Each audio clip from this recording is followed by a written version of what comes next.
नमस्कार, सुप्रभात। दूरदर्शन मध्य प्रदेश के खास कार्यक्रम नमस्कार एमपी में आप सभी का स्वागत है। मैं हूं आपके साथ आकाश सैन। और जिस तरीके से हर बार एक नए विषय के साथ हम आपके सामने हाजिर होते हैं, आज भी हम बात करेंगे एक नए विषय पर। दो खास मेहमान मेरे साथ जुड़ेंगे, लेकिन उसके पहले नज़र डाल लेते हैं कि आज की तिथि क्या कुछ कहती है।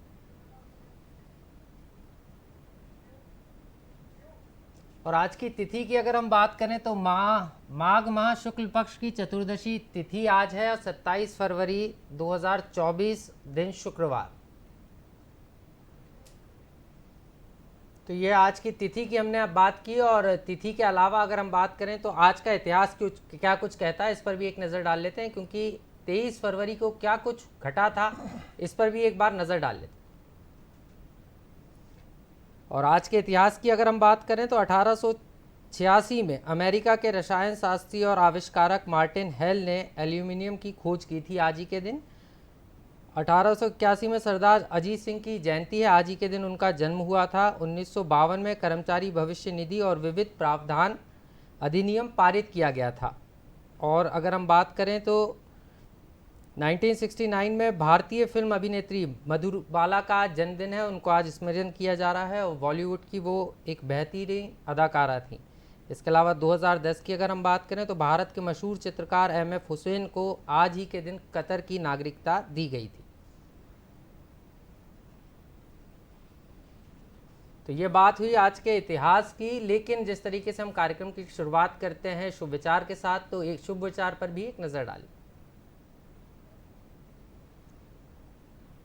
और सुविचार की अगर हम बात करें तो प्रार्थना ऐसे करो जैसे सब कुछ भगवान पर निर्भर हो, और प्रयास ऐसे करो जैसे सब कुछ आप पर निर्भर हो। यानी प्रार्थना पूरे दिल से करो और प्रयास भी आपको पूरे दिल से करना है, लगन से करना है, तो जो आप चाहते हैं उसमें आपको सफलता ज़रूर मिलेगी।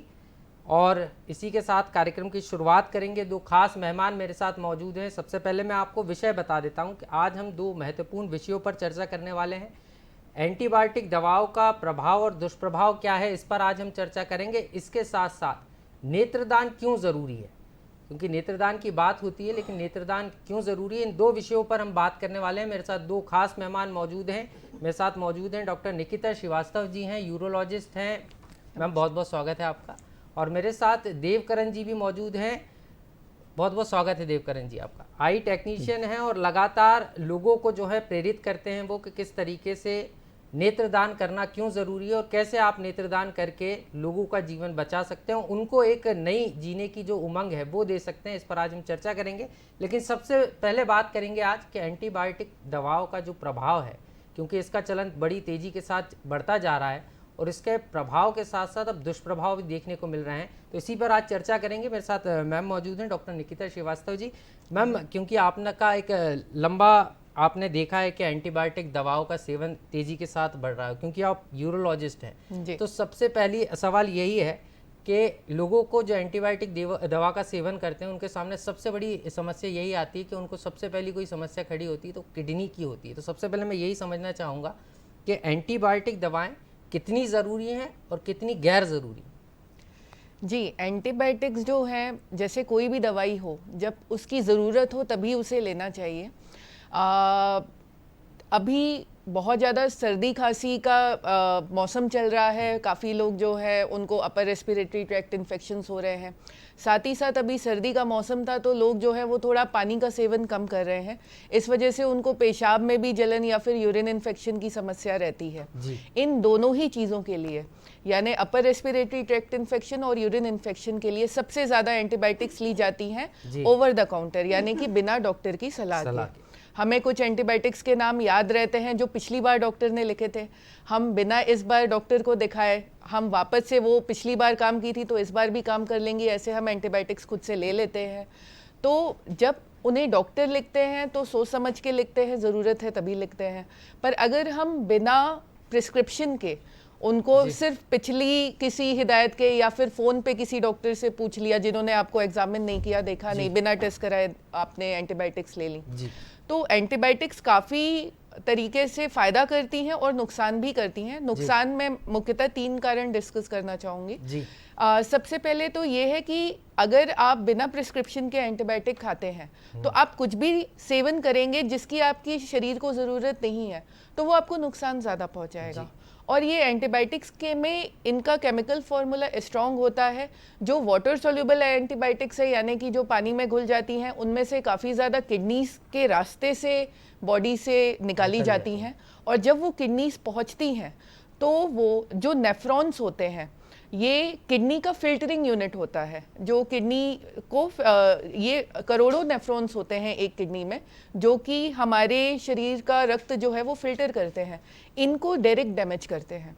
तो कई बार किडनी इंजुरी भी होती है, और ये इंजुरी अगर लंबे समय तक हो या फिर एक साथ आपने बहुत हाई डोज का सेवन कर लिया हो, तो आपको एक्यूट किडनी इंजरी हो सकती है, यानी कि एक्यूट किडनी फेलियर, और या फिर लंबे समय तक करने पे क्रोनिक किडनी फेलियर भी हो सकता है, यानी कि आपकी किडनी जो है वो सिकुड़ सकती है, छोटी हो सकती है। और कई बार कारण समझ में नहीं आता, बहुत ही कम उम्र के लोग हमारे पास आते हैं जिनको ये समस्या होती है। फिर हिस्ट्री पे पता चलता है कि उन्होंने ऐसी कोई ऊट पटांग दवाइयाँ दी, या फिर कोई झोला छाप डॉक्टर हैं उनसे दवाइयाँ ली। तो ये एक इनका सबसे पहला साइड इफेक्ट है। दूसरा ये है कि अगर आप एंटीबायोटिक ज़रूरत से ज़्यादा लेते हैं या बिना प्रिस्क्रिप्शन के लेते हैं, तो जिस कीटाणु पे वो पहले असर करती थी, आगे जाके उस पे असर करना बंद कर देती है, जिसको एंटीबायोटिक रेजिस्टेंस बोलते हैं। जैसे कि हम कहीं भी वार करते हैं, कीटाणु हमारे दुश्मन है, हमने कहीं भी वार उन पे किया तो वो हमें काउंटर अटैक करेंगे। वो काउंटर अटैक ऐसे करते हैं कि वो अपने आप को म्यूटेट कर लेते हैं, या अपने आसपास एक बायोफिल्म बना लेते हैं, जिनसे कि जो दवाई जो पहले उन पे असर कर रही थी, या जो कमजोर कीटाणु थे, वो तो मारे जाते हैं, पर फिर नए शक्तिशाली वेरिएंट जो है हमारी बॉडी में पनपने लगते हैं। आते हैं। यही कारण है वो बीमारी ठीक नहीं होती। मैम से और भी समझेंगे कि किस तरीके से एंटीबायोटिक दवा का उपयोग करना है, क्योंकि ये एक बड़ी समस्या आ रही है। यही कारण है कि केंद्र सरकार ने भी कई एंटीबायोटिक्स दवाओं पर अब रोक लगाने का जो है विचार कर रही है, क्योंकि लगातार एंटीबायोटिक के दवाओं का जो चलन है वो तेजी से बढ़ा है, और इसके कारण कहीं ना कहीं मानव जीवन अब दवाओं से खतरे में पड़ता हुआ नजर आ रहा है। मेरे साथ देव तामोलिया जी भी हैं, आई बैंक के टेक्नीशियन हैं सेवा सदन के। देव जी से समझ लेते हैं। देव जी, एक बड़ा चुनौतीपूर्ण काम रहता है जी लोगों को नेत्रदान के लिए प्रेरित करना जी। और उसके बाद जब आप जिस व्यक्ति ने हामी भर दी, बता दिया कि आप वो अपने नेत्रदान करेंगे, कई बार सूचना नहीं आती जी। तो मेरा सवाल यही है, नेत्रदान क्यों ज़रूरी, और ज़रूरी है तो फिर क्या परेशानियां आती हैं? कैसे लोग अगर नेत्रदान करना चाहते हैं तो पहले से बता कर रख सकते हैं अपने अभिभावकों को, अपने परिचितों को, अपने परिवार वालों को, कि उनके जाने के बाद उनकी आंखों का दान ज़रूर करें? सर, सबसे पहले तो मैं आपको बताना चाहूँगा कि अगर किसी पर्सन ने फॉर्म भरा है जी, अपने घर वालों को बता दिया है कि मैंने अपनी आँख मरने के बाद दान करने के लिए फॉर्म भर दिया है जी, बट क्या है कि उसके मरने के बाद उनके परिवार वाले ये मतलब निरस्त कर देते हैं इस बात को कि हम अपने परिजन की आंख दान नहीं करना चाहते जी। दूसरा ये है कि कभी कभी ये होता है कि अगर उस पर्सन ने फॉर्म नहीं भरा है जी, या अपने आंख का दान करने की कभी सोची भी नहीं है जी, और उनके मरने के बाद उनके परिवार या रिश्तेदारों ने उनको राय दी है कि हम अपने परिजन की आंख दान करना चाह रहे हैं, तो क्या हो सकती है, इस पर विचार किया जाता है कि वो नहीं फॉर्म भी भरा है तब भी आंख दान हो सकती है। लेकिन क्योंकि आप तो मौके पर ही जाके जो है आंखों को निकालते हैं जी जी, तो किस तरीके से वो कार्य, मतलब कितनी परेशानी होती है उस दौरान? परेशानी तो कुछ नहीं होती है, बट हमको डेथ के आधे घंटे या 1 घंटे के समथिंग वहाँ पहुँचना रहता है। कभी कभी क्या होता है कि अगर हम टाइम से नहीं पहुँचते हैं तो परिजन या तो मना कर सकते हैं, या फिर बॉडी को अंतिम संस्कार के लिए तैयार कर लेते हैं और ले जाते हैं जी। कभी कभी क्या होता है, निश्चित रूप से कई सारी परेशानियां यहाँ पर आती हैं। डॉक्टर निकिता जी के पास मैं चलूँगा दोबारा से, और समझेंगे कि कैसे एंटीबायोटिक दवा का उपयोग जो लोग कर रहे हैं उससे कितनी हानियाँ हो रही हैं। निकिता जी, जैसे कि आपने इस बात को कहा भी कि लोग बहुत ज़्यादा अत्यधिक मात्रा में एंटीबायोटिक दवाएं ले रहे हैं, तो इसका दुष्प्रभाव अब आ रहा है, किडनी पर काफ़ी असर हो रहा है।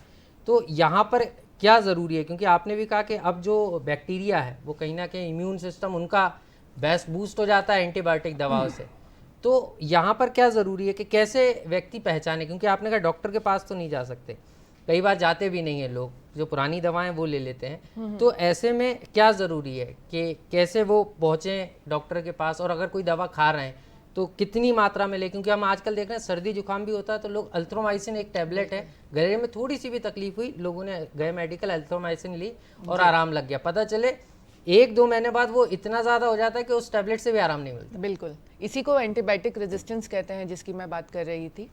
और कभी भी एंटीबायोटिक्स आप घरेलू इलाज करिए, आपको बुखार आ रहा है, आपको पैरासीटामोल भी एक निश्चित डोज में लेने की इजाज़त है बिना डॉक्टर के प्रिस्क्रिप्शन के, पर एंटीबायोटिक्स आप कोशिश कीजिए, जबकि ये ज़रूरी है, मैं ये भी नहीं कहूँगी कोशिश कीजिए, ज़रूरी है कि बिना डॉक्टर के प्रिस्क्रिप्शन के आप एंटीबायोटिक्स का खुद से सेवन नहीं करें, क्योंकि फिर अगर ये बैक्टीरिया रेजिस्टेंट होकर आपकी बॉडी में पनपने लगता है तो ये ना सिर्फ आपके लिए खतरा पैदा करता है, ये दूसरों के लिए भी खतरा पैदा करता है, क्योंकि आपसे जो लोग सही अपना इलाज कर रहे हैं पर आपसे अगर उनको लग गया तो फिर उनको भी दवाई असर नहीं करेगी, क्योंकि ये कम्युनिकेबल डिसीजेज हैं, ये एक दूसरे से फैलते हैं। तो आप सिर्फ अपने लिए नहीं, अपने समाज के लिए भी खतरा पैदा कर रहे हैं और डॉक्टरों के लिए भी मुसीबत पैदा कर रहे हैं, क्योंकि अभी भी हमारे पास इतनी स्ट्रॉन्ग एंटीबायोटिक्स जो है वो कई बार नहीं होती हैं। और दोनों जो जैसे सर्दी खांसी में इवन पेशाब के कई बार ऐसे इन्फेक्शन होते हैं, अगर हम यूरिन कल्चर नाम की टेस्ट कराते हैं तो उसमें सारी एंटीबायोटिक्स जो सबसे हाई एंटीबायोटिक्स है उनसे भी रेजिस्टेंट होता है बैक्टीरिया, तो कभी कभी समझ में नहीं आता कि अब कौन सी एंटीबायोटिक दें।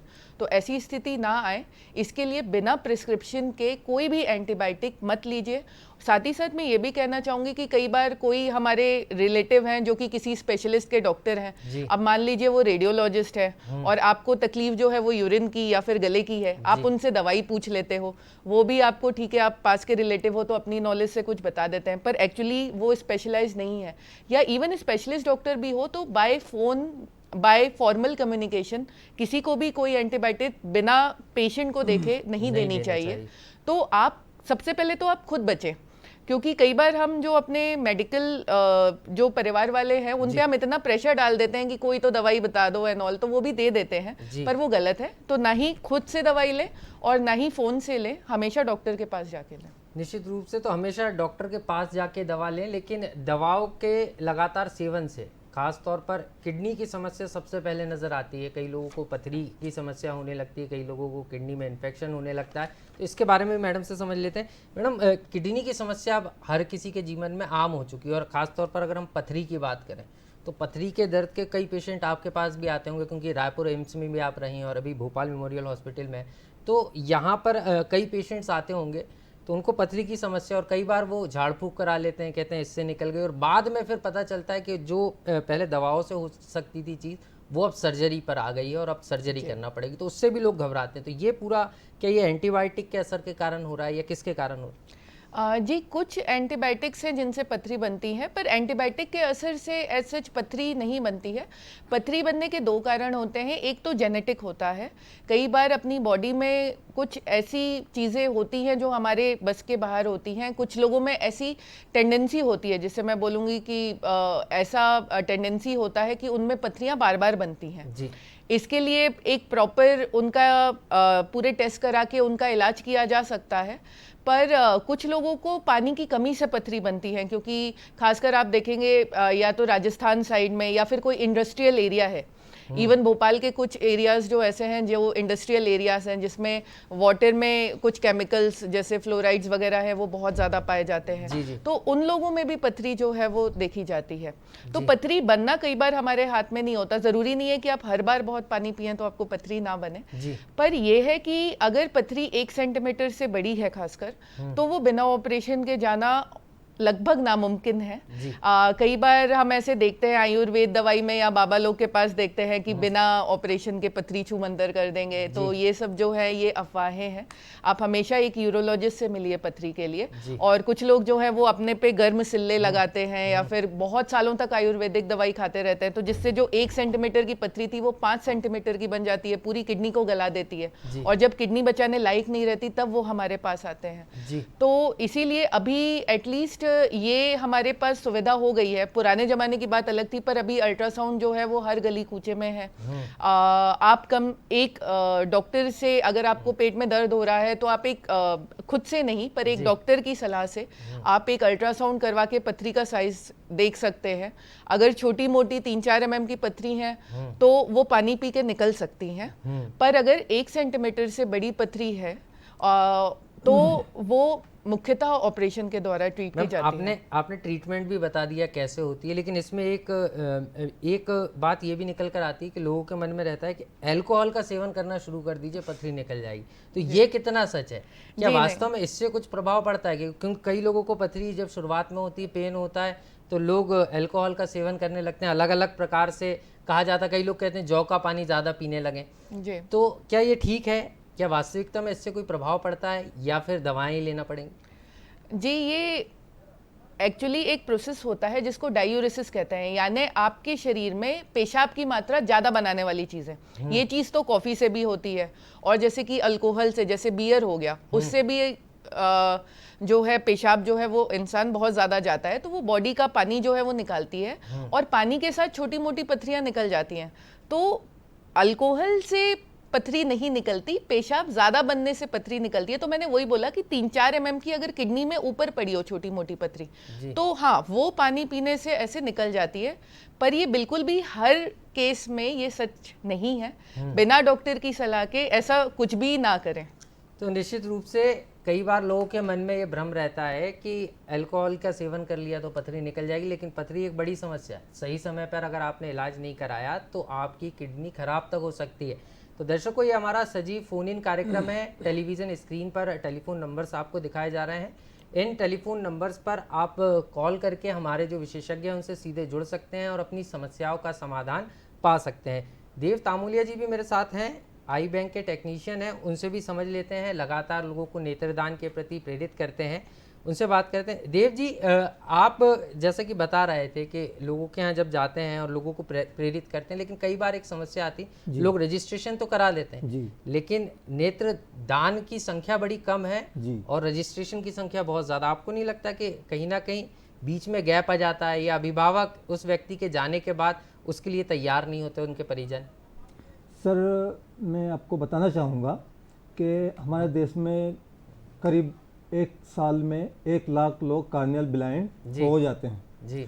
उसमें केवल और केवल 25% ही ऑपरेशन करवा सकते हैं जी। तो आई डोनेशन एक ऐसी चीज़ है जो हर आदमी इसके बारे में जानता भी नहीं है और हर आदमी आँख दान करना चाहता भी नहीं है जी। हम बड़ी मेहनत करते हैं और उसके आगे अटेंडर के आगे पीछे घूमते हैं, बड़ी मुश्किल से उसको प्रेरित करते हैं। निश्चित रूप से एक कॉलर और जुड़ रही है मेरे साथ देव जी। क्षमा के साथ आपको रोक रहा हूँ जी। नीता जी, बहुत बहुत स्वागत है आपका, सवाल पूछिए। जी सर, नमस्कार। मैं नीता श्रीवास्तव भोपाल से बोल रही हूँ। जी जी सर, मैं ये जानना चाहती थी कि नेत्रदान का क्या प्रोसेस है, हम कैसे जान सकते हैं हम नेत्रदान कैसे कर सकते हैं सर? जी, पूरी प्रक्रिया जानना चाह रहे हैं नीता जी, देव जी, कि कैसे नेत्रदान वो कर सकती हैं अगर उनकी इच्छा है तो। मैडम, अगर कोई आदमी की डेथ हो जाती है उसके बाद अगर कमरे में फैन चल रहा हो, पंखा चल रहा हो, उसको बंद कर दें, और अगर एसी चल रहा है उसको चालू रहने दें। अब पलकों को बंद करें, पलकों के ऊपर रुई को गीली करके रखें और लिड को बंद कर दें और हमको कॉल करें। आपको करीब आधे घंटे में हम आपके घर पे पहुंच जाएंगे और आँख कलेक्ट कर लेंगे। एक चीज़ और देव जी, यहाँ पर जैसे कि नीता जी बता भी रही थी कि संपर्क कैसे करें, क्या प्रक्रिया होती है, आपने बताया अभी, लेकिन नेत्रदान को लेकर लोगों के मन में एक भ्रांति कि पूरी आँख ही जो है विशेषज्ञ आएंगे और पूरी आँख ले जाएंगे, लेकिन ऐसा नहीं होता। एक छोटी सी परत निकाली जाती है आँख की और उस परत को ले जाया जाता है, आँख उसी व्यक्ति में लगी रहती है। जी, ये पहले कुछ टाइम पहले पूरा आई बॉल निकाला जाता था जी। और अब हमको ट्रेनिंग दी गई है पूरा आई बॉल नहीं निकालते जी, निकालते हैं ओनली फॉर कार्निया। कार्निया लेते हैं जी। वो कार्निया लेने के बाद उसमें प्लास्टिक का कार्निया उसी जगह फिट कर देते हैं और लिड को वापस बंद कर देते हैं। किसी भी पर्सन को, किसी भी देखने वाले को ये सब पता नहीं चलता है कि बॉडी से कुछ ऑर्गन निकाला गया है। जी निश्चित रूप से। तो ये महत्वपूर्ण जानकारी है दर्शकों। अगर आप भी अपने नेत्र दान करना चाहते हैं तो सेवा सदन में संपर्क कर सकते हैं, या कहीं भी जहाँ पर नेत्रदान की सुविधा है वहाँ आप संपर्क कर सकते हैं, रजिस्ट्रेशन करा सकते हैं, और उसके बाद आप अपनी आंखों से किसी और की आंखों को रोशन कर सकते हैं। तो आपका एक प्रयास किसी का पूरा जीवन जो है रोशनमय कर सकता है। और हम बात जो है एंटीबायोटिक दवाओं के दुष्प्रभाव की भी कर रहे हैं। डॉक्टर निकिता श्रीवास्तव जी मेरे साथ लगातार बनी हुई है। मैम से के पास चलेंगे। मैम, जैसे कि आप बता रही थी कि पथरी पर असर हो जाता है, पथरी के कारण किडनी पर काफ़ी असर आता है और कई बार किडनी छोटी हो जाती है, किडनी डैमेज हो जाती है। एक चीज़ और समझना चाह रहा हूँ, आजकल बड़ी इस बात पर चर्चा भी हो रही, महिलाओं में कई समस्याएं होती हैं यूरिन को लेकर, और कई बार वो बताती नहीं है और इसके कारण बड़ी समस्या खड़ी हो जाती है। कई लोगों को कैंसर हो जाता है और उसके बाद स्थिति ये होती है कि उनको उनके जीवन पर संकट आ जाता है। तो ऐसे कई पेशेंट्स आपके पास भी आते होंगे। तो जो महिला हमारा प्रोग्राम देख रही हो, ऐसे दर्शकों को आप कौन कौन सी बीमारी के बारे में बताना चाहेंगी खास तौर पर, और कैसे वो सावधानी रख सकती हैं और कैसे संपर्क कर सकती हैं डॉक्टर से? जी, महिलाओं में खासकर मेनोपॉज आने के बाद, यानी कि 50 लगभग 40 से 50 की उम्र के बाद खांसने या छींकने में पेशाब का लीकेज जो है वो बहुत कॉमन होता है। वो इसलिए होता है क्योंकि महिलाएं जो है उनमें ईस्ट्रोजन नाम का हार्मोन जो है, जब उनकी रिप्रोडक्टिव एज होती है, यानी जब वो प्रजनन की उम्र में होती हैं, तो उनमें ईस्ट्रोजन नाम का हार्मोन जो है वो शरीर में प्रोड्यूस होता है, और वो हार्मोन जो है वो मांसपेशियों की ताकत को भी वो सपोर्ट करता है। खासकर जो अपनी पेल्विक फ्लोर मसल्स हैं, यानी कि अपनी जो कूल्हे के नीचे वाली, कमर के नीचे वाली जो मांसपेशियां हैं, जो कि हमारे जो बच्चेदानी होती है, यूट्रस होता है, उसको सपोर्ट करती हैं, और बच्चेदानी के ठीक सामने पेशाब की थैली भी होती है। तो इन मसल्स, ये जो मसल्स हैं नीचे की, वो इन दोनों ऑर्गन्स को सपोर्ट करती हैं। ईस्ट्रोजन जब हमारी बॉडी में कम होने लगता है मेनोपॉज के बाद, जो कि एक कुदरती चीज़ है, उसके बाद क्या होता है कि ये मसल्स जो है वो कमज़ोर हो जाती हैं, जिससे कि बच्चेदानी और पेशाब की थैली दोनों जो है वो नीचे खिसकती हैं, क्योंकि उनका सपोर्ट सिस्टम जो है वो जैसे सपोर्ट करके रखे वो ढीला हो जाता है, तो वो नीचे खिसकती हैं। तो इस वजह से पेशाब की थैली में पहले जैसी जो यूरिन को होल्ड करने की कैपेसिटी है वो कम हो जाती है, और खांसते या छींकते समय लीक करती है पेशाब। तो कुछ लोग जो है, कुछ महिलाएं इसे मान लेती हैं क्योंकि उन्होंने अपने घर में अपनी माँ दादियों को देखा है कि ये तकलीफ होती है, तो कुछ लोग उसे एक एजिंग का प्रोसेस मान लेती हैं, यानी बुढ़ापे का एक साइन मान लेती हैं, और उसके लिए कुछ नहीं करती हैं। पर ये तकलीफ कई बार बढ़ सकती है। थोड़ा बहुत लीकेज हो तब तो कोई दिक्कत नहीं है, पर कई बार अगर आप कहीं बाहर जा रहे हैं और आपके कपड़े भीग गए तो आप को शर्मिंदगी महसूस करनी पड़ती है। तो इस चीज के लिए आपको यूरोलॉजिस्ट से कंसल्ट करना चाहिए। मुख्यतः ये चीज सिर्फ प्रॉपर तरीके से पानी पीने या एक्सरसाइज करने से और समय समय पे पेशाब करने से ठीक की जा सकती है, अगर आप अर्ली स्टेजेस में आते हैं। और लेट स्टेजेस के लिए इसके खास ऑपरेशन भी होते हैं। मैम, एक सर्वाइकल कैंसर आजकल बड़ा चल पड़ा है, कि वो क्या है? क्योंकि महिलाओं में लगातार इस तरीके की समस्या भी लगातार बढ़ रही है, तो वो क्या होता है और कैसे महिलाएं पता कर सकती हैं कि ये समस्या है, क्योंकि ये भी यूरोलॉजिस्ट से जुड़ा हुआ विषय? जी, सर्वाइकल कैंसर मेनली गायनेकोलॉजी से जुड़ा हुआ विषय है, पर मैं इसके बारे में कुछ खास चीज़ें हाईलाइट करना चाहूँगी। सर्वाइकल कैंसर जो है आजकल इसका रेट भी ज़्यादा इसलिए बढ़ा है क्योंकि अच्छी बात है कि लोगों में जागरूकता फैल रही है इसके बारे में। अगर आपके महीने के रास्ते से खून आ रहा है या सफ़ेद पानी बहुत ज़्यादा आ रहा है, कई बार मरीज को इसमें से कुछ नहीं होता, पर सिर्फ पेशाब में जलन होती है, क्योंकि जैसा कि मैंने बताया कि बच्चेदानी और पेशाब की थैली जो है वो एकदम आसपास होती हैं। तो कई बार बच्चेदानी के मुंह में अगर कोई गांठ बनना चालू हुई तो वो पेशाब की थैली में भी प्रेशर डालती है। तो कई बार महिलाएं आती हैं कि बार बार पेशाब हो रही है, और कई जो अगर मान लीजिए कि वो एक विशेषज्ञ यूरोलॉजिस्ट या गायनेकोलॉजिस्ट नहीं है, तो वो बाहर से ही उनको इन्फेक्शन की दवाई देके भेज देते हैं। पर इन सारी कंडीशंस में खासकर जो 40 के बाद की महिलाएं होती हैं तो उनकी महीने के रास्ते से जांच करनी चाहिए डॉक्टर को खुद से। कई बार एक गांठ भी मिलती है, कई बार मेरे पास कई पेशेंट्स आते हैं जिनको तकलीफ पेशाब की होती है, महीने के रास्ते से खून वगैरह आना चालू नहीं होता, उनकी माहवारी बंद हो चुकी होती है, पर अगर मैं जांच करती हूँ तो देखती हूँ कि उनको इतना बड़ा मास है। तो आप हमेशा, अगर आपको इवन पेशाब में भी कोई दिक्कत हो रही है तो आप यूरोलॉजिस्ट के पास अपनी पूरी जांच करा लें, क्योंकि कई बार जो अगर बच्चेदानी का भी कैंसर है तो वो पेशाब की थैली में अगर फैल जाता है या उसके आसपास पहुंच जाता है, वो उस पर प्रेशर डालता है, तो पेशाब की समस्या भी, कई बार बच्चेदानी का कैंसर जो है वो पेशाब की समस्या से पहले दिखता है, पर अगर सही समय पे उसका डायग्नोसिस हो गया तो उसका ट्रीटमेंट भी सही समय पे चालू होने से ठीक हो सकता है। मतलब देर नहीं करना है, थोड़ी सी भी परेशानी अगर आपको हो रही है, इस तरीके के सिम्टम्स जैसे कि मैडम ने जो सिम्टम्स बताए हैं वो अगर आपके सामने आ रहे हैं, आपके जीवन में आप उनको फेस कर रहे हैं, तो आपको सीधे यूरोलॉजिस्ट के पास पहुँचना है, अपनी जाँच करानी है। समय रहते आप पहुँचेंगे तो आपको इससे आराम भी मिलेगा, इसका निदान भी संभव है, लेकिन थोड़ी सी जागरूकता ज़रूरी है। दर्शकों, ये हमारा सजीव फ़ोन इन लाइव कार्यक्रम है। हमारे टेलीफोन नंबर्स भी आपको टेलीविज़न स्क्रीन्स पर दिखाए जा रहे हैं। इन नंबरों पर संपर्क कर आप हमारे सीधे विशेषज्ञों से जुड़ सकते हैं। आपकी भी अगर कोई समस्या है हमारे विषय से जुड़ी हुई तो आप सीधे तौर पर हमारे विशेषज्ञों से सवाल कर उसका समाधान, उसका जवाब जो है पा सकते हैं। देव तामुलिया जी मेरे साथ हैं, उनके पास चलेंगे, उनसे भी समझ लेते हैं, क्योंकि नेत्रदान की बात हो रही है तो नेत्र दान को लेकर क्या कुछ समस्याएं आती हैं जो जब लोग रजिस्ट्रेशन कराते हैं उसके बाद की क्या प्रोसेस रहती है? क्योंकि लोगों के मन में रहता है कि हम पेशेंट को अगर नेत्रदान करेंगे तो पेशेंट को हॉस्पिटल लेकर जाना होगा, ये एक बड़ी बात निकलकर सामने आती है और उस समय दुखी होता है परिवार। किसी का भी परिजन जब जाएगा तो परिवार सदमे में होता है, दुखी होता है, तो वहाँ क्या परेशानी होती है और क्या हॉस्पिटल ले जाने की ज़रूरत होती है पेशेंट को, ये भी समझ लेते हैं। देव जी, क्या हॉस्पिटल लेकर जाते हैं आप पेशेंट को, या तो स्पॉट पर ही पहुंचकर आप लोग वहाँ से जो है आई का जो कार्निया होता है उसको निकालते हैं? क्या पूरी प्रोसेस रहती है जब आपको सूचना आती है? सर,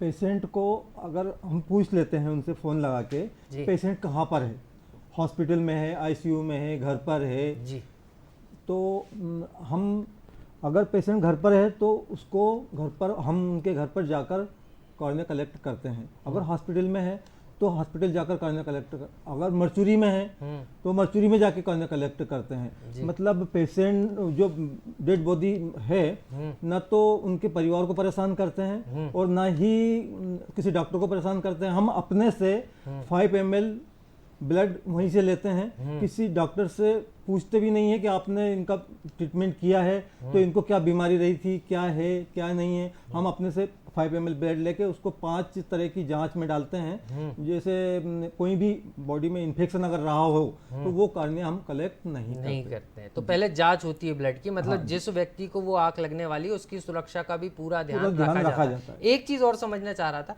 परेशानी भी कई बार आती होगी आपको, क्योंकि चीज़ें होती हैं, तो परेशानी के साथ साथ ये और मुझे बताइएगा कि कितने देर तक जो है आप आँखों को सुरक्षित निकाल सकते हैं, आँखें का जो कार्निया है उसको निकाल सकते हैं, क्योंकि कई बार परिजन डेथ होने के काफ़ी घंटों बाद आपको कॉल लगाते हैं, तो उसके कितनी देर तक आँखें ठीक रहती हैं, कितनी देर तक यूज़फुल हैं, वो उनको बचाया जा सकता है? सर, मैं आपको बताना चाहूँगा कि डेथ के बाद आधा घंटा तो बॉडी को ठंडे होने में लग ही जाता है।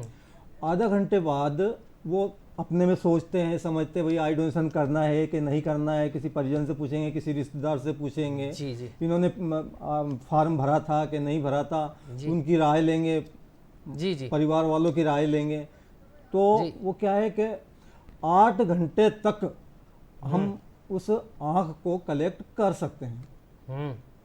8 घंटे तक उस आँख को कलेक्ट हम कर सकते हैं निश्चित रूप से। तो कोई भी व्यक्ति अगर अपनी आँखों को दान में देना चाहता है, किसी और व्यक्ति का जीवन रोशन करना चाहता है, वो आपकी आँखों से न सिर्फ दुनिया देखेगा बल्कि आपको जीवन भर दुआएं भी देगा।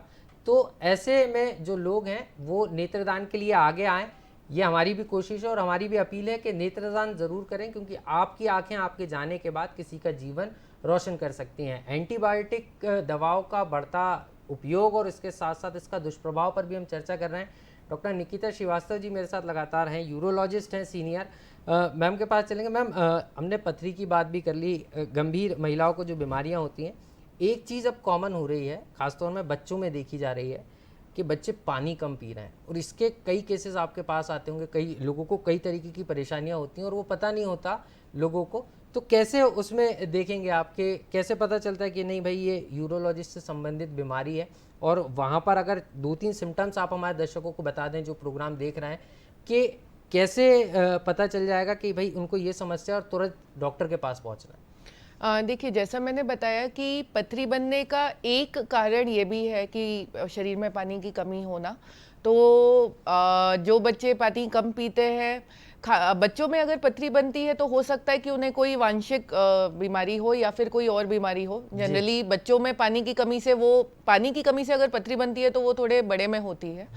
तो अगर बच्चे जो है वो पेट दर्द की समस्या से हमेशा रहते हैं, अगर वो जो है वो बार बार ये शिकायत करते हैं कि उनके पेट में कहीं ना कहीं दर्द रहता है, खासकर उनके पेशाब में जलन बार बार, और ये भी आपको ध्यान देना है। मैं जो नए माता पिता हैं उनसे मैं गुजारिश करना चाहूंगी कि हमेशा ये चेक करें कि आपके बच्चे की पेशाब की धार कैसे आ रही है।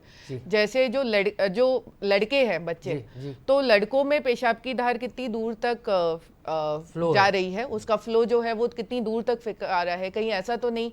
खासकर पेशाब के रास्ते में एक हाइपोस्पीडियास नाम की बीमारी होती है, जिसमें कि जो पेशाब का रास्ता है वो लिंग में पीछे की तरफ होता है। तो उस पे भी हमेशा ध्यान दें। अगर आपकी हॉस्पिटल डिलीवरी हुई है तो कई बार डॉक्टर खुद ही बता देंगे, पर अगर मान लीजिए होम डिलीवरी हुई है, अगर डॉक्टर को कभी बच्चे को नहीं दिखाया गया है, सब अच्छा चल रहा है, तो कई बार बच्चा जो है वो शुरू से ही पेशाब की धार पतली कर रहा होता है, पर क्योंकि पेशाब का मामला है माता पिता इतना ध्यान नहीं देते, बच्चा पहले तो डायपर में करता है या फिर लंगोट में करता रहता है और बाद में बाथरूम में जाके कर देता है। तो हमेशा उस धार को चेक कीजिए कि पेशाब की धार अच्छी बन रही है कि नहीं। अगर आपको कुछ भी डाउट होता है तो तुरंत यूरोलॉजिस्ट के पास जाइए। निश्चित रूप से मैम समझूंगा आपसे। एक कॉलर हमारे साथ जुड़ रहे हैं, फूल सिंह जी भोपाल से ही। बहुत बहुत स्वागत है फूल सिंह जी आपका दूरदर्शन मध्य प्रदेश में। सवाल पूछिए।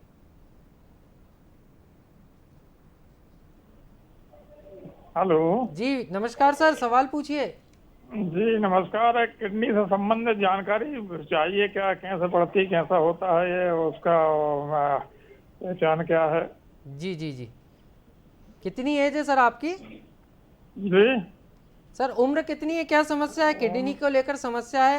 मैम आपके सवाल का समस्या तो ज्यादा नहीं है, लेकिन मैं जानना चाहता हूँ। जी जी जी। हाँ, तो क्या उसकी मतलब पहचान है और समाधान क्या है, यदि किसी को हो जाए तो उसकी प्रक्रिया? जी जी जी क्या जानकारी जी, बिल्कुल बिल्कुल बिल्कुल जी। तो जी बहुत बहुत शुक्रिया हमारे साथ जुड़ने के लिए। तो मैम सीनियर सिटीजन है, साफ तौर पर बता रहे हैं कि कई बार मन में होता है ना, उनके मन में भी एक इस तरीके का डर था कि क्या क्या प्रिकॉशंस है, डू और डोंट्स हैं, और कैसे समझें। हम बात उसी पर कर रहे थे कि कैसे समझें कि ये परेशानी हो रही है। देखिए, आपको अगर पथरी की समस्या है तो खासकर आपके पीठ में, यहाँ या कमर में या पीठ में आपको एक दर्द बना रहेगा।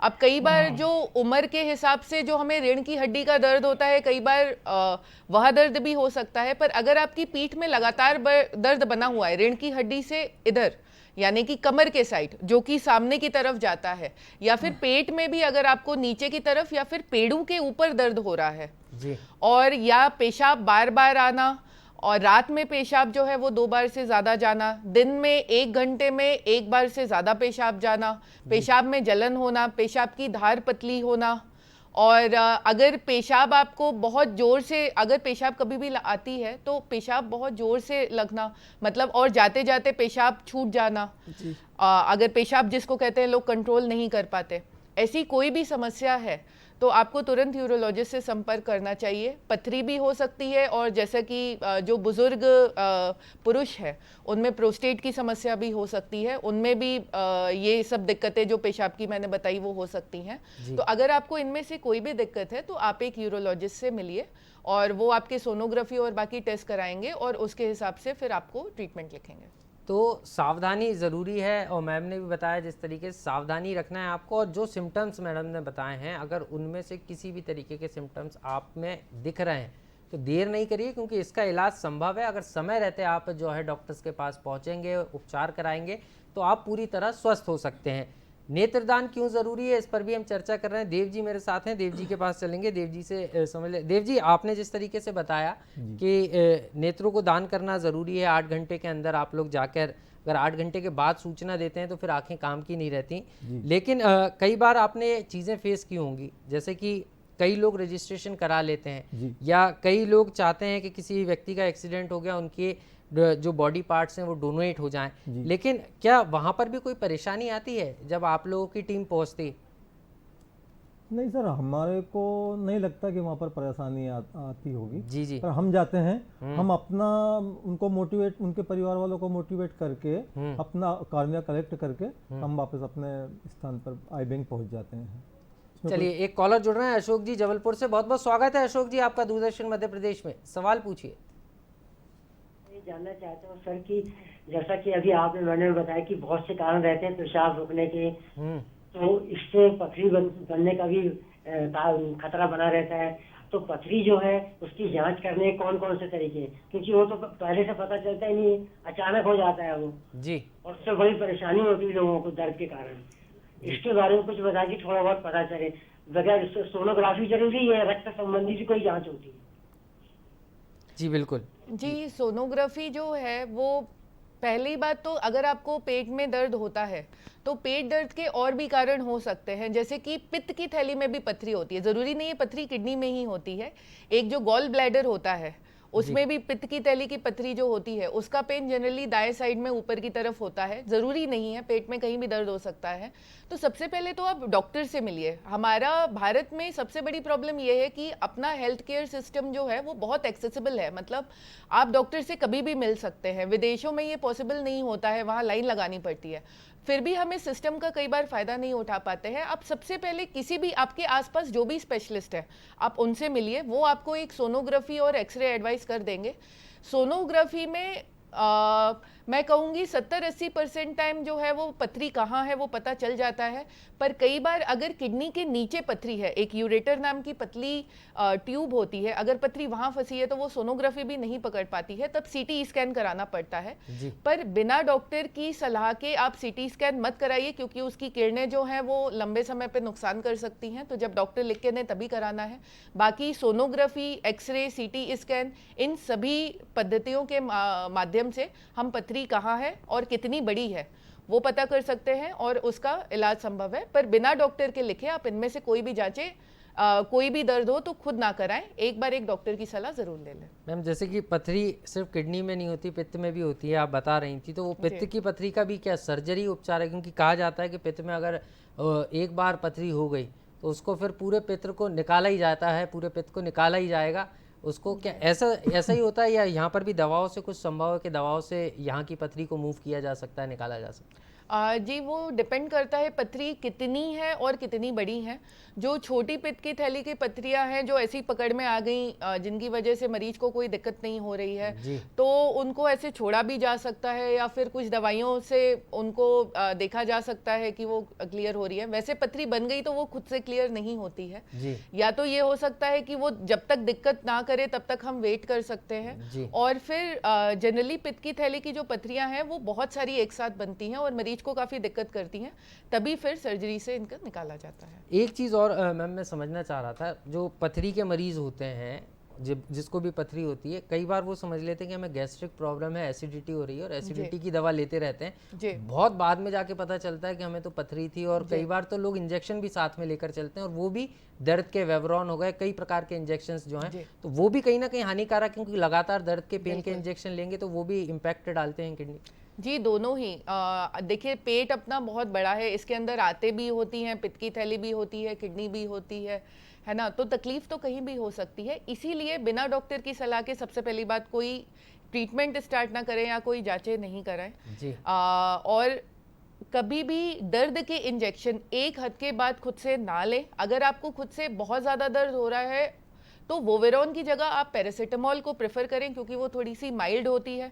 वोवेरॉन जो डाइक्लोफेनिक है वो किडनी के लिए काफ़ी हार्मफुल होती है, क्योंकि वो क्या करती है कि किडनी के ब्लड सप्लाई को कम करती है। तो इस वजह से किडनी में इश्कीमिक इंजुरी, यानी कि खून का प्रभाव, खून का जो सप्लाई है वो कम होने लगता है, जिससे किडनी डैमेज होती है।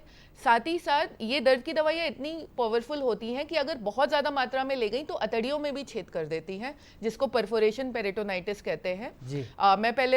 मैंने जो अपना MS जनरल सर्जरी है वो छत्तीसगढ़ के जो रायपुर का मेडिकल कॉलेज है जिसको मेकाहारा बोलते हैं, वहाँ से किया है। तो एक बार मेरे पास एक 19 साल की लड़की आई थी जिसको पैरों में फ्रैक्चर हुआ था। वो घर पे ही रोज 3-4 वोवेरॉन की टेबलेट ले लेती थी।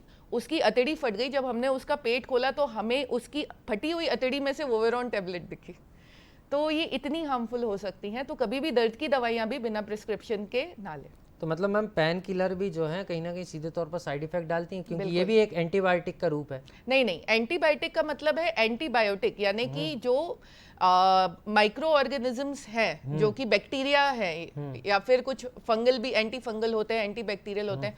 तो ये एंटी बैक्टीरियल्स जो हैं ये सिर्फ बैक्टीरिया को करती हैं। जो ये पेन किलर्स होती हैं इनको NSAID non steroidal anti inflammatory drugs, ये कैटेगरी इनकी होती है। ये एंटीबायोटिक नहीं होती, पर फिर भी ये काफ़ी पावरफुल होती हैं। ये अपने शरीर में आंतों में और किडनी में भी नुकसान डालती हैं, सिर्फ दर्द में आराम नहीं देती हैं। जी, एक चीज़ और समझना चाह रहा था, स्टेरॉइड का जिक्र आपने किया। कई लोग जो है आजकल हर व्यक्ति चाहता है कि हम हष्ट पुष्ट रहें, जिम जा रहे हैं, स्टेरॉइड का सेवन करने लगते हैं और कई प्रकार के आजकल मार्केट में स्टेरॉइड्स उपलब्ध भी हैं। और उसकी अत्यधिक मात्रा लेने से भी कोई इम्पैक्ट बॉडी पर आता है क्या? और किडनी और पित्त क्या डैमेज होता है इसके कारण? देखिए, जो स्टेरॉइड्स हैं ये एक दो-धारी तलवार की तरह होते हैं। मतलब अगर उनको बहुत ही कंट्रोल्ड वे में कम मात्रा में दिया जाए डॉक्टर की सलाह के बाद तो ये काफ़ी अच्छा असर करते हैं, काफ़ी जल्दी असर करते हैं। पर अगर इन्हें हम सिर्फ बॉडी बिल्डिंग के लिए ले रहे हैं तो इसके बहुत ज़्यादा नुकसान है। सबसे पहला इसका नुकसान ये है कि ये इम्पोर्टेंस कॉज कर सकता है, यानी कि जो पौरुष शक्ति है उसको कम कर सकता है। साथ ही साथ स्टेरॉइड्स जो है वो बॉडी में ना सिर्फ मसल वगैरह गेन कराते हैं, उनके और भी साइड इफेक्ट होते हैं कि सबसे पहले आपके जो हार्मोन्स जो हैं उनका इम्बैलेंस कॉज करता है। उसकी वजह से आपको मूड चेंजेस हो सकते हैं और जैसे मैंने बताया कि जो संबंध बनाने का जो इच्छा है वो कम हो सकती है। इन सब में हो सकता है। हम एक कॉलर जुड़ गए हैं, समझूंगा आपसे इस बारे में पूरी तरीके से। आदित्य जी जुड़ गए हमारे साथ, बहुत बहुत स्वागत है आदित्य जी आपका दूरदर्शन मध्य प्रदेश में। जी नमस्कार जी। हाँ डॉक्टर मैडम से भी नमस्कार। जी नमस्ते जी। मैं ये बता रहा था पेट दर्द की समस्याओं को लेकर कई लोग क्या है कि तंबाकू का सेवन शुरू कर देते हैं, खाना कम खाते हैं जी, तो उसके लिए क्या निदान, ये सही है क्या इसका कैसे छुटकारा पाया जा सकता है? नहीं, पेट दर्द का तंबाकू से मतलब तंबाकू से पेट दर्द में कोई आराम नहीं होता है। तंबाकू जो है वो हमारी बॉडी में कहना चाहिए कि एंडोर्फिन्स रिलीज कराता है, यानी हमें सब अच्छा फील कराता है। लोगों को लत इसीलिए लगती है कि वो अपनी रियलिटी से भागते हैं, मतलब अपनी जो प्रेजेंट स्थिति है उससे भागने के लिए इन नशों का सेवन करते हैं। तो वो हमें ओवरऑल जो है वो हमें अच्छा फील कराता है, इसलिए लोग तंबाकू लेते हैं, पर वो पेट दर्द ठीक नहीं करता है। और तंबाकू का सेवन नहीं करना चाहिए, क्योंकि तंबाकू के सेवन से ज़्यादा जहां आप देखेंगे, जैसे कि राजस्थान में, मैं पहले जोधपुर में थी तो वहां पे तंबाकू का सेवन बहुत ज़्यादा होता है। तो उनमें पेशाब की थैली का कैंसर और प्रोस्टेट का कैंसर बहुत ज़्यादा आम है। तो तंबाकू के लंबे समय से सेवन में आपको पेशाब के रास्ते में किडनी का कैंसर, यूरिनरी ब्लैडर यानी पेशाब की थैली का कैंसर और प्रोस्टेट का कैंसर मर्दों में, ये तीनों चीजें जो हैं वो बहुत ज्यादा बढ़ सकती हैं। तो कभी भी ऐसे दर्द में आराम या फिर इवन अगर आप जिंदगी में आपको कोई भी परेशानी है तो उससे बचने के लिए नशे का, किसी भी तरह के नशे का इस्तेमाल नहीं करें, ये आपको लंबे समय में काफी हानिकारक हो सकता है। निश्चित रूप से नशा करना है तो सफलता का कीजिए, संघर्ष का कीजिए, और लोग करते भी हैं। लेकिन कई लोगों को ऐसा लगता है कि हम तंबाकू का सेवन कर लेंगे तो इससे निजात मिल जाएगी, लेकिन इससे आपका जो जीवन है वो संकट में पड़ सकता है। मैडम के पास लौटेंगे दोबारा और समझेंगे स्टेरॉइड के बारे में भी कि और कैसे आप स्टेरॉइड का जब सेवन कर रहे हैं, पहले तो बचना है आपको, लेकिन फिर भी अगर आप कर रहे हैं तो कैसे करना है, कितनी मात्रा में करना है, डॉक्टर की सलाह ज़रूरी है कि नहीं, इस पर भी बात करेंगे। देव जी के पास चलेंगे, आई बैंक के टेक्नीशियन हैं और आँखों को निकालने के बाद किस तरीके से दूसरे व्यक्ति में लगाया जाता है और किस तरीके से जब उनका जीवन रोशन होता है तो कैसे जिस व्यक्ति ने दान किए हैं आंखें उनको कैसे प्रोत्साहित करता है आई बैंक, ये भी हम समझने की कोशिश कर लेते हैं। देव जी, आई बैंक कई बार लोग जो हैं जो नेत्रदान करते हैं जी, तो उनके नेत्रदान तो हो गया, लेकिन उनको प्रोत्साहित करने के लिए भी क्या आई बैंक की तरफ से किसी तरीके से उनको उनके परिजनों का सम्मान किया जाता होगा, कैंप लगाकर बताया जाता होगा कि इस व्यक्ति की आंखें इस व्यक्ति को लगाई गई हैं और इनका जीवन रोशन हुआ है? और इसके अलावा डोर टू डोर भी आप क्या प्रचार करते हैं इसके लिए? जी, हमारे पास में एक काउंसलर रहता है जी। वो काउंसलर को अगर चलता है कि उनके यहाँ डेथ हुई है, उनके परिजन की डेथ हुई है, तो वो धीरे से उनके घर जाता है और उनके परिवार से बात ना करते हुए उनके कोई रिश्तेदार से पहले मालूमात करता है कि आपके इनकी ये कौन है, क्या है। अपन डॉक्टर किसी के घर जाएंगे, जी, निश्चित रूप से। बेल तो मरा नहीं है और कौवा पहले से आ गया, वो जी जी वाली जी, कहानी। निश्चित रूप से। तो वो क्या है कि हम उनके परिवार के किसी रिश्तेदार से संबंध जोड़ते हैं धीरे जी, से, जी। फिर उनसे पूछते हैं कि इनको क्या हो गया था, कैसे इनकी डेथ हुई है, कब से भर्ती थे, क्या बीमारी रही होगी। ये सब मालूमात करने के बाद हम उनसे धीरे से बोलते हैं, क्या आप अपने परिजन की आँख दान करना चाहेंगे? जी मैं फला फला जगह से आया हूँ, जी। मेरा नाम ये है। अगर अपन ये नेत्रदान कर दें जी। तो किसी ब्लाइंड अंधे व्यक्ति को ये उसका जीवन रोशन हो सकता है। प्रकृति की रौनक देखने को मौका मिल जाएगा, निश्चित रूप मौका से। मिलेगा। जी तो वो फिर उनके बेटे से, उनकी बेटी से या उनके भाई से किसी से बात करके धीरे से फिर हमको बताते हैं कि हमने अपने परिवार वालों से, उनके परिवार वालों से बात की है, जी जी आप अपने तैयारी करके आ जाइएगा। जी। फिर हम उनके घर जाते हैं और वो आँख दान करके इसके अलावा जगह जगह कैंप पे भी सेवा सदन लगाता है, लोगों को जागरूक भी करता है आंखों के बारे में, और लोगों से अपील भी करता है कि आप अपनी आंखों को डोनेट करें। तो इसके लिए डोर टू डोर कैंपेन भी चलाते हैं समय समय? जी जी जी, बिल्कुल समय समय पर डोर टू डोर कैंप लगाते हैं। कार्नियल ब्लाइंडों को भी लेके आते हैं हॉस्पिटल में और फ्री ऑफ कास्ट उनकी सर्जरी भी करते हैं और उनको ये कार्ड भी हम देते हैं कि आप अगर चाहें तो अपनी आँख भी हमारे यहाँ दान कर सकते हैं या किसी और आई बैंक में भी दान कर सकते हैं। मगर आई बैंक में दान करना बहुत ज़्यादा ज़रूरी है। हमारे देश में बहुत ज़्यादा कार्नियल ब्लाइंडनेस चल रही है और इसको लेकर ये चीज़ ऐसी चीज़ है कार्निया जो मार्केट में कहीं भी उपलब्ध नहीं है। निश्चित रूप से, चाहे हम खून की बात करें या कार्निया की बात करें, आँखें ये भगवान की देन है और इसको भगवान ने ही बनाया। तो जब ये आंखें हैं और आपके जाने के बाद आपकी आंखों से अगर किसी का जीवन रोशन होता है तो आपको इसके लिए आगे आना होगा और अपनी नेत्रों का दान करना होगा। हम बात डॉक्टर निकिता श्रीवास्तव जी भी हैं, सीनियर यूरोलॉजिस्ट हैं मैम, उनके पास उनसे बात करेंगे, उनसे समझ लें। मैम, स्टेरॉइड की बात कर रहे थे हम कि इसका सेवन ज़्यादा करने से, और जैसे कि आप कह भी रही थी कि जिम के जो लोग जा रहे हैं, जो युवा हैं, जिम की तरफ बहुत जल्दी आकर्षित हो जाते हैं, हष्ट-पुष्ट दिखना है, तो उसके कारण कई बार स्टेरॉइड की मात्रा ज़्यादा ले लेते हैं तो कई गंभीर समस्याएं उनको हो जाती हैं। जी, स्टेरॉइड बिना डॉक्टर के प्रिस्क्रिप्शन के ना लें, बॉडी बनाने के लिए ना लें, क्योंकि मैंने खुद देखा है कि कुछ जिम ट्रेनर्स हैं, मतलब ना सिर्फ जो जिम में जाने वाले लोग, जो ट्रेनर्स हैं उनको भी, क्योंकि जो अपने कस्टमर्स हैं उनको अट्रैक्ट करना होता है और कॉम्पिटिशन्स जीतने होते हैं, खासकर जो वेट लिफ्टिंग के कॉम्पिटिशन है उसके लिए, मसल बनाने के लिए लोग जो है वो स्टेरॉइड्स लेते हैं। पर ये काफ़ी आपको हार्मफुल हो सकता है। ये सिर्फ कुछ समय के लिए आपकी मसल्स जो है उनमें फुलावट लाएगा, उसके बाद ये कमजोरी और शिथिलता भी जल्दी ही लाएगा जैसे ही आप स्टेरॉइड का सेवन बंद करेंगे। जी। तो और उसके स्टेरॉइड के साइड इफ़ेक्ट पूरी बॉडी में बहुत ज़्यादा हैं। आपके मूड से लेके, आपकी डाइट से लेके, ये हर चीज़ में जो है वो आपको अफेक्ट करते हैं। आपका वजन जो है वो अनचाहे, पहले तो आपने स्टेरॉइड लिया किसी विशेष पार्ट में मसल का बल्क लाने के लिए, पर बाद में ये अनचाहे जगहों पे चर्बी बढ़ाने लगता है। तो आप कुछ समय के लिए सुडौल दिखेंगे पर उसके बाद आप बेडौल भी दिखने लगेंगे। तो बिना सिर्फ बॉडी बनाने के लिए कभी भी स्टेरॉइड्स का सेवन नहीं करें। जितना नेचुरली एक इंसान की एक हद तक ही हर की लिमिट होती है, हर की बॉडी एक तरह की ही दिख सकती है, उसको एक्सेप्ट करें। ज़्यादा जो है वो दूसरों के इन्फ्लुएंस में ना आए और बिना डॉक्टर के प्रिस्क्रिप्शन के कभी भी स्टेरॉइड्स जैसी खतरनाक दवाइयाँ ना लें। तो बिना डॉक्टर की सलाह के जो है स्टेरॉइड जैसी दवाएं नहीं लेना है। संजय जी जुड़ गए हैं भोपाल से, बहुत बहुत स्वागत है संजय जी दूरदर्शन मध्य प्रदेश में। जी नमस्कार। नमस्कार मैम। जी नमस्ते।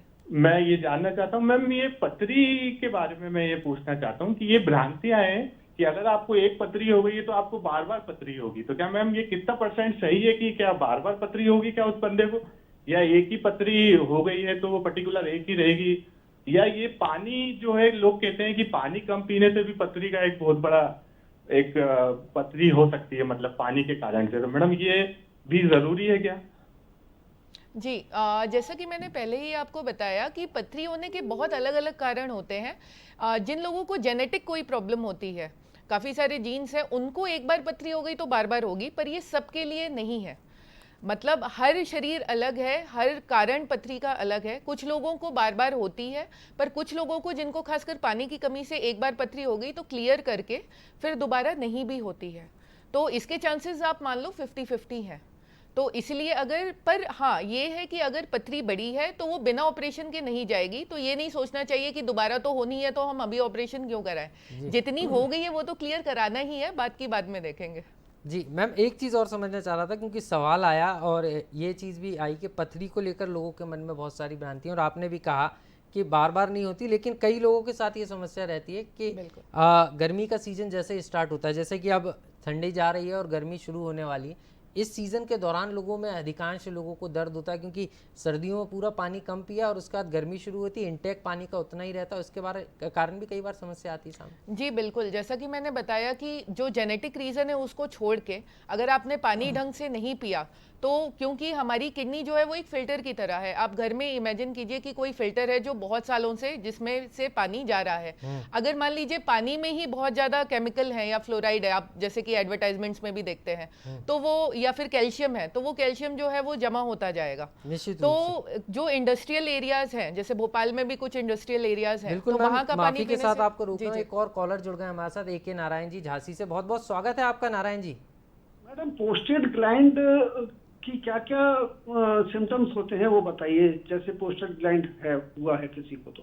जी, जैसा कि मैंने बताया, पेशाब बार बार जाना, यानी 1 घंटे में 1 बार से अधिक पेशाब जाना दिन में, और रात में सोने के बाद 1 या 2 बार से अधिक उठ के पेशाब जाना, पेशाब की धार कम होना, पेशाब जब आ रही है तो उसको रोक ना पाना, सीधे बाथरूम की तरफ भागना, और पेशाब के लिए जोर लगाना, जोर लगा के भी अगर, और पेशाब आने में टाइम लगना, यानी कि आप बाथरूम जाते हो और 1-2 मिनट तक खड़े रहते हो, जोर लगाते हो, पेशाब नहीं होती, दर्द के साथ पेशाब थोड़ी बहुत निकलती है, धार पतली आती है, ये सब प्रोस्टेट के लक्षण हैं। अगर आपकी उम्र 50 से ज़्यादा है, मर्दों में 50 से ज़्यादा है, तो ये प्रोस्टेट के लक्षण हैं। इसके लिए आपको तुरंत यूरोलॉजिस्ट को दिखाना चाहिए।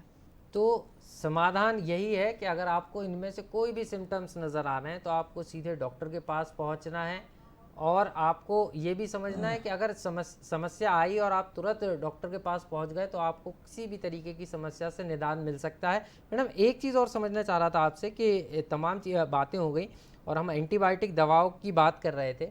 कई लोग एंटीबायोटिक दवा को अपने जीवन का हिस्सा बना लेते हैं, क्योंकि हमने अभी स्टेरॉइड की भी बात की कि कई लोग रहते हैं, सर दर्द हुआ हमें ये गोली खाना ही है, कई लोग साथ में लेकर भी चलते हैं, और ख़ास तौर पर कि ये कहा जाता है कि नहीं भाई सर दर्द हो रहा है तो मुझे सेरेडॉन ही चाहिए, अब सेरेडॉन ही खाऊंगा मैं, और कोई और गोली देंगे भी तो नहीं लेंगे, सेरेडॉन ही लेंगे। तो क्या इसका भी इम्पैक्ट पड़ता है लगातार? क्योंकि कई लोगों को आजकल लाइफस्टाइल ऐसी है कि कई लोगों को सिरदर्द कॉमन समस्या है और सबके पास सिरदर्द के लिए ऐसी कई टैबलेट्स होंगी, लेकिन क्या इसमें भी ये भी खतरनाक होती हैं? बिल्कुल, जो भी दर्द की दवाइयाँ हैं वो किडनी पे काफ़ी दुष्प्रभाव डालती हैं लंबे समय तक। तो बिना डॉक्टर के प्रिस्क्रिप्शन के कभी भी आप सरदर्द की भी दवाई नहीं लें।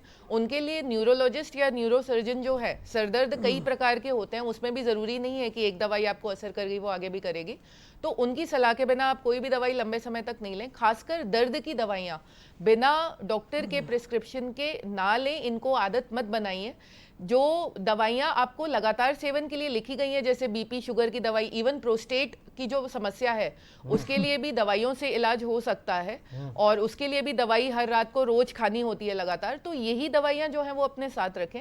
ऐसे दर्द की दवाई, चक्कर की दवाई, ऐसे कोई भी दवाई बस किसी से सुना और ले ली, ऐसा कुछ भी मत लीजिए। आप जानते नहीं वो आपकी बॉडी में कैसा असर करेगी और कितनी आपको आगे जाके परेशानी में डाल सकती है। तो देखिए, आपकी छोटी सी भूल हुई और आपने सरदर्द की दवा ली, लेकिन आपको जीवन भर का सिरदर्द मिल सकता है, क्योंकि आपको यूरोलॉजिस्ट से संबंधित कई बीमारियां हो सकती हैं सिर्फ एक छोटी सी गलती से। तो आपको यहाँ सावधानी रखनी होगी। और कार्यक्रम के अंतिम बेला में है, देव तामुलिया जी के पास चलेंगे। देव जी, आप क्योंकि कार्यक्रम के अंतिम बेला में है, तो जो दर्शक हमारे प्रोग्राम देख रहे हैं उनसे संक्षिप्त में क्या संदेश देना चाहें? सर, मैं यही संदेश दूंगा, नेत्रों का, 2 नेत्रों का कर दो दान, जीवन है चला जाएगा, मिट्टी में मिल जाएगा।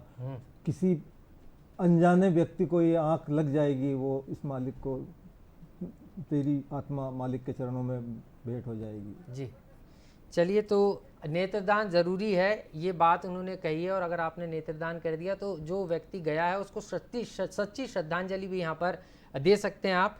और मैम के पास चलेंगे। मैम, कार्यक्रम की अंतिम बेला में, लेकिन जाते जाते मैं पेन किलर की बात तो कर ही रहा था आपसे, लेकिन एक छोटी सी चीज़ और समझना चाह रहा हूँ। बच्चे, जो छोटे बच्चे हैं, उनको भी हम देख रहे हैं कि पहले तो केयर होती थी, लेकिन अब हद से ज़्यादा केयर हो रही है, तो छोटे छोटे बच्चों को भी कई सारी दवाएं दे दी जाती हैं, तो उन पर भी प्रभाव पड़ता है कि बच्चों पर। बिल्कुल बिल्कुल, खासकर बच्चे जो हैं वो बहुत ही सेंसिटिव हैं इस मामले में भी, क्योंकि एक तो वो घर के भी दुलारे होते हैं, उनको कुछ भी होता है तो माता पिता और घर के जो बाकी बड़े बुजुर्ग हैं वो बहुत ज़्यादा चिंतित हो जाते हैं।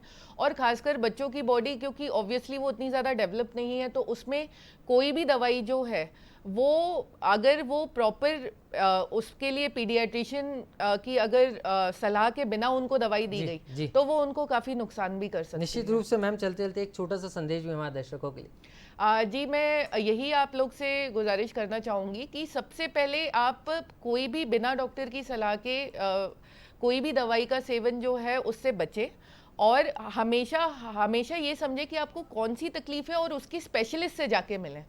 और खासकर फ़ोन पे जो डॉक्टरों से सलाह लेने की प्रैक्टिस है उसको अवॉइड करें। कोई भी दवाई जानबूझ के मत लीजिए, क्योंकि आप जिस भी चीज़ का सेवन कर रहे हैं उसके साइड इफ़ेक्ट्स जो हैं वह भी आपको झेलने पड़ेंगे, इस बात को हमेशा याद रखें। चलिए, तो बहुत बहुत शुक्रिया, आप दोनों मेहमान हमारे साथ जुड़े। तो दर्शकों, आज के कार्यक्रम में इतना ही, मुझे दीजिए इजाज़त। अगली बार फिर किसी अन्य विषय के साथ आपके सामने हाजिर होंगे। तब तक के लिए नमस्कार, और देखते रहिए दूरदर्शन मध्य प्रदेश।